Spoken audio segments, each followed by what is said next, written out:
Oi, gente, professor Zépica, e hoje a gente vai falar um pouquinho sobre o processo eletrônico nacional, mais em específico o decreto 8539 aí de 2015, voltado aí nosso olhar para o que cai em concurso público, né? Então, para a gente começar, aí eu deixo já a lei, tá? E eu indico fortemente que pegue o QR Code, dá uma olhada nessa lei, lê a lei, tá? Antes de vir para a aula, para poder vir para aula, para a gente poder reforçar pontos, tá? Então tá aí o QR Code, indico dar uma lida. Qual é o nosso roteiro? A gente vai falar um pouco de algumas definições que a gente tem que ter em mente para poder entender essa lei, os objetivos dessa lei, quais são as regras, os procedimentos e o valor do documento digital, tá? Por que isso, professor? Por que essas partes da lei? Porque são as que mais caem em concurso, tá? Então, começando em definições. Primeira definição a gente precisa ter de documento para essa lei, tá? Então, para essa lei, documento é uma unidade de registro de informações que não necessariamente considera papel, o formato, tá? Então, pode ser papel, pode ser digital, tá? Ele pode ter um suporte que seja meio físico ou eletrônico. Exemplo, um documento impresso num processo, arquivado e tal, é um meio físico. Já um documento digital que está lá em alguma pasta, em algum lugar, é um documento eletrônico, tá? No computador, na internet, enfim. Tá? Então, ele não considera o formato, ele não considera a natureza da informação. Ele é uma entidade que armazena informações.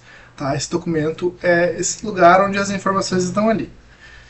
Existem dois tipos de documento para essa lei, que é o documento nato digital e o documento digitalizado. Tá?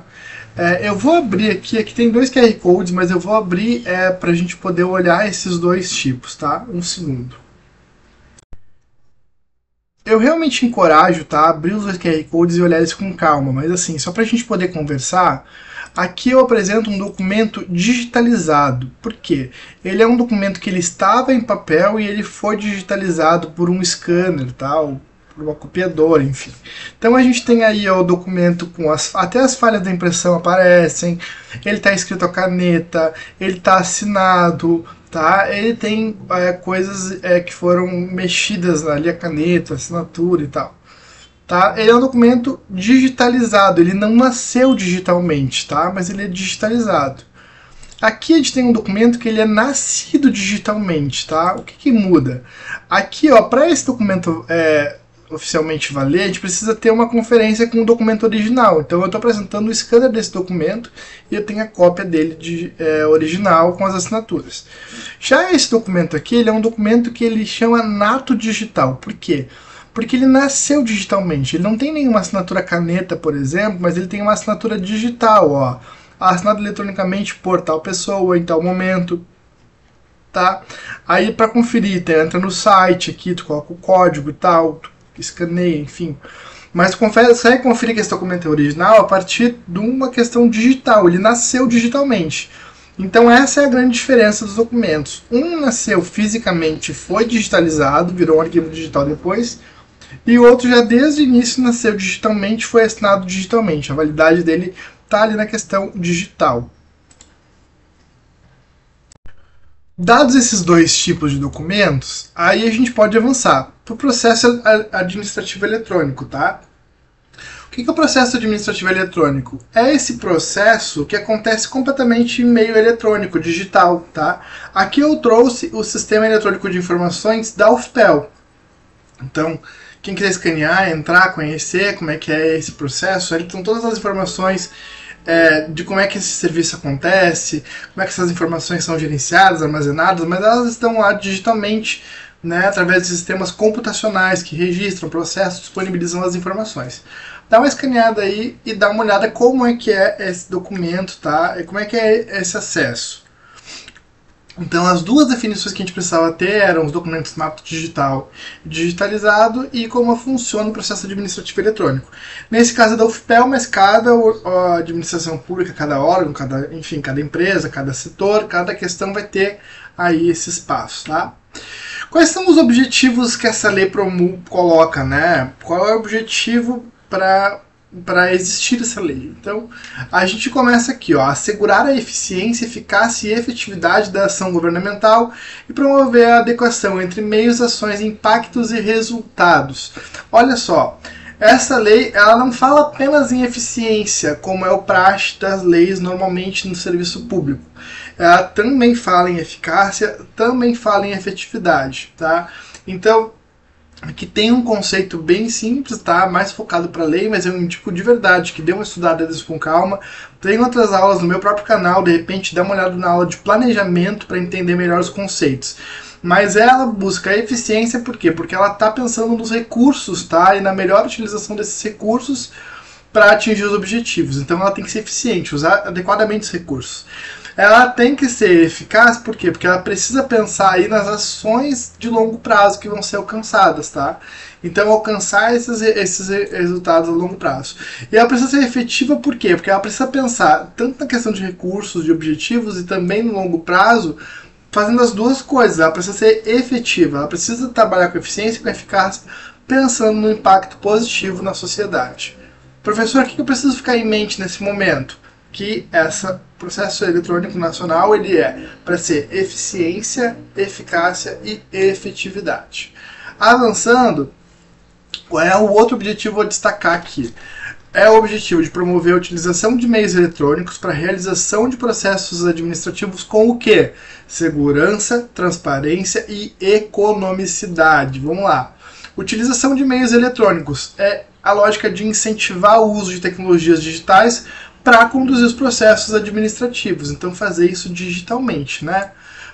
Para chegar ao quê? Para realizar o quê? Para conseguir o quê? Para conseguir fazer os processos trabalharem com segurança.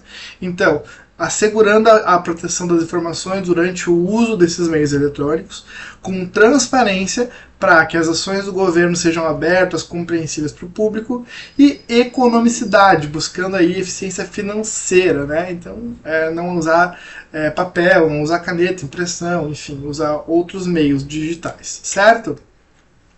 Então, utilização de meios eletrônicos para quê? Para segurança, transparência e economicidade. Terceiro objetivo é destacar ampliar a sustentabilidade ambiental com o uso de tecnologia da informação e comunicação. Então, ampliar a questão da sustentabilidade ambiental, promover práticas que minimizem o impacto ambiental. Então, em vez de tu ter papeladas e arquivos e espaços físicos para guardar documentos físicos, tu vai ter documentos digitais com o auxílio da tecnologia da informação e comunicação, da computação, da internet, dos artefatos, dos gadgets, tá? Do software, do hardware. Então, através da tecnologia da informação e comunicação e aquilo que ela nos proporciona em armazenamento de dados e também na forma de ver a autenticidade de documentos, assinatura de documentos, enfim, contribuir com a sustentabilidade ambiental. Então, ampliar a sustentabilidade ambiental como? Com o uso de TIC, Tecnologia da Informação e Comunicação. Vamos lá. Facilitar o acesso. Facilitar o acesso para quem? Tornar mais fácil acesso para que os cidadãos consigam interagir com as instâncias do governo, tá? Então, facilitar o acesso do cidadão ao governo, do cidadão aos processos. Isso pode envolver o quê? Disponibilização de serviços online, simplificação de processos, qualquer meio, na realidade, que torne o acesso mais fácil desse cidadão. Então ele não precisa ir lá pedir um papel, pedir uma cópia, não, ele entra na internet, ele já consegue ter acesso a esse documento, tá? Aí a gente fecha essa questão e a gente entra na questão das regras e procedimentos. Então, vamos lá. Primeira questão são os elementos descritivos. Deve ser associado a elementos descritivos aos documentos digitais, tá? Que integram processos eletrônicos. O que eu quero dizer com isso? Não adianta apenas fazer um documento eletrônico, tem que estar lá a descrição desse documento no próprio documento. Então, por exemplo, tem que estar lá quando que foi feito, quem assinou, quando que digitalizou, como que foi, que dia foi, de que forma foi. Tem que ter essas informações, tá, nesse documento. Para quê? Para que consiga se fazer a gestão dos sistemas através do sistema computacional. Então não adianta simplesmente gerar o arquivo e colocar lá, não. Tem que ter todo um critério, tá, de descrever esse arquivo para que ele fique organizado e para que ele fique de fácil acesso. O uso de sistemas informatizados, que é o que a gente já vem falando, né? E tem o Chandler no computador, mas é por aí, tá? O uso de sistemas informatizados, então usar esses sistemas informatizados para gerir e tramitar processos administrativos eletrônicos. Fazer as coisas pelo celular, pelo computador, pelo tablet, enfim, mas fazer essas coisas eletronicamente, né, na internet, enfim. Preferência por programas de código aberto. Então, assim, existem programas de código aberto e de código fechado. Qual é a diferença, professor? Programas de código fechado são pagos. Tu compra a licença desse programa, tu compra o direito de usar esse programa. Programas de código aberto são gratuitos. Tu baixa da internet aquele programa, tu pode usar ele no teu celular, no teu computador. Tá? Aqui eu trouxe o exemplo mais clássico que a gente tem, que é o Office e o BR Office. Então o Office é aquele conhecidaço, né? O Word, o Excel, o PowerPoint, tá? É o estilo de documento que a gente está muito acostumado a ver e usar. Porém, ele é pago, né? Existe uma licença para usar essa suite de aplicativos. E existe o BR Office, que é o quê? Ele faz as mesmas funções, ou bem semelhantes às funções do Microsoft Office, mas ele faz de forma gratuita. Que eu coloquei só uma tabelinha para a gente poder lembrar assim das extensões, tá? Só para a gente poder ver as diferenças, né? Então, enquanto no Office é Doc, no BR Office é o ADT, enquanto uma planilha no Office, no Excel é XLS, no BR Office é o DS. Então, só para a gente poder pensar isso, se cair informática no concurso, vale a pena investigar isso com calma, tá? Vamos lá. Regras e procedimentos. Onde, como e quando. Então, olha só. Primeiro a gente precisa pensar nos atos processuais eletrônicos. Tá? O que são isso? Desculpa, gente, avançando. Então, assim, atos processuais eletrônicos eles devem acontecer onde? No meio eletrônico. Sempre que for viável, sempre que for possível, em meio eletrônico. Tá?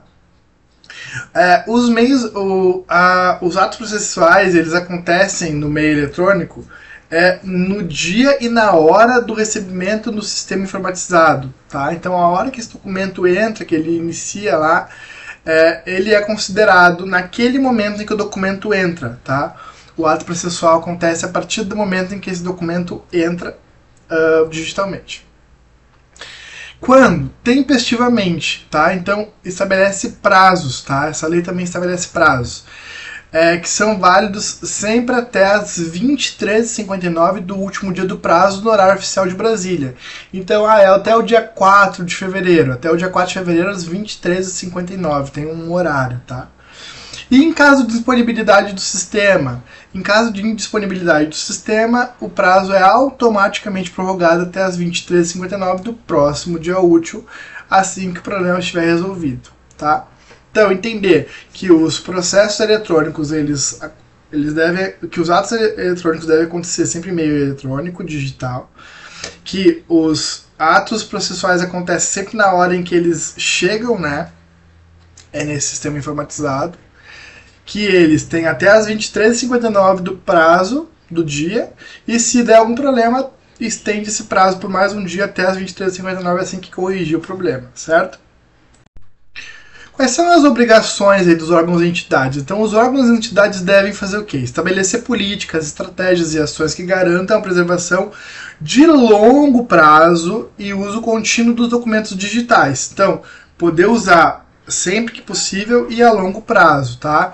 Prevendo o quê? Primeiro, proteção contra deterioração e obsolescência dos programas e equipamentos. Estabelecer sempre que o computador vai estar adequado, que o programa para abrir aquele arquivo é adequado. Se é um formato específico, tem que ter o programa para abrir aquele formato específico, né? Então, cuidar a questão do equipamento do programa, né? Para que ele consiga trabalhar com aquele documento. E estabelecer também mecanismos que garantam a autenticidade, integridade e legibilidade dos documentos eletrônicos ou digitais. Tu tem que ter como perceber que aquele documento ele é verdadeiro, enfim, né? Tem que ter como verificação, certo? Graus de sigilo, isso aí é uma coisa que aparece em outras leis, tá? Eu só trouxe aqui pra gente poder lembrar disso, mas se for cair no concurso é bom dar uma olhada. Então existem graus reservado, secreto, ultra secreto. Reservado é 5 anos, secreto é 15 anos e ultra secreto é 25 anos, tá? E aí existem algumas questões de quem pode ou não pode, enfim, mas é importante saber, reservado 5 anos, secreto 15, ultra secreto 25 anos para os documentos. E qualquer ação, né, feita nesse processo eletrônico digital. O valor do documento digital. E aqui a gente já está chegando, né, nesse momento, finalzinho da aula, que é importante a gente entender isso aqui, porque isso aqui cai bastante no concurso, tá? Então, qualquer documento digitalizado, escaneado, ele só vai ter um valor de uma cópia simples. É como tirar um xerox e entregar, tá? A digitalização de qualquer documento recebido ou produzido para a administração pública, ela precisa ser acompanhada do quê? Da conferência da integridade do documento. Tu tem que ter ali o documento do teu lado para poder ver, ó, tá digitalizado, tá igual ao documento que foi realmente gerou esse documento digital, tá? Os documentos que são digitalizados, os documentos resultantes da digitalização de originais serão considerados cópia autenticada administrativamente, tá? Então, o documento que for resultante da digitalização de original, lá levou o documento lá dentro da organização pública e ela digitalizou, aí esse documento é considerado como uma cópia autenticada. Por quê? Porque um servidor vai assinar isso digitalmente, vai colocar lá o recebimento, vai fazer aquela relação. Ó, recebi esse documento, ele está de acordo e tal. Então aí é uma cópia autenticada, tá? Então é importante saber que documento digitalizado por ti é uma cópia simples, tipo um xerox. Não há uma validade específica, tá? Documento que tu digitalizou tem que ter uma cópia, tem que ter a original do lado para fazer a conferência de integridade. E documento que é digitalizado por um servidor, daí sim ele tem um valor de uma cópia autenticada. Dito isso, a gente fecha a nossa aula e temos aí alguns princípios gerais de processo eletrônico, tá? Processo administrativo eletrônico. Tá aí o meu contato, quem quiser acessar, quem quiser conversar comigo vai ser um prazer, fico à disposição, tá bom? Valeu então, até mais!